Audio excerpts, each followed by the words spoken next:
Mór eru gamlar plöntuleifar sem eru ofan í jörðinni, eru byrjaðar að rotna en ekki full rotnaðar, ekki alveg orðnar að mold og er hægt að nota sem eldsneyti.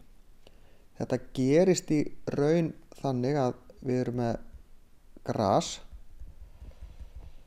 sem verður hægt og rólega að mold og svo kemur nýtt gras ofan á. Þannig hægt og rólega verður til svona einhver blanda af grasi og rótum og öðrum plöntum. Og það er þetta að grafa þetta upp. Þetta var grafið upp í gamla daga, þurrkað og svo var þetta kveik í þessu. Þannig að fólk hitað upp húsin sín. Og þetta var á tímabili eitt svona aðal eldsneyti. Kol voru dýr og þurfti að flytja þau inn.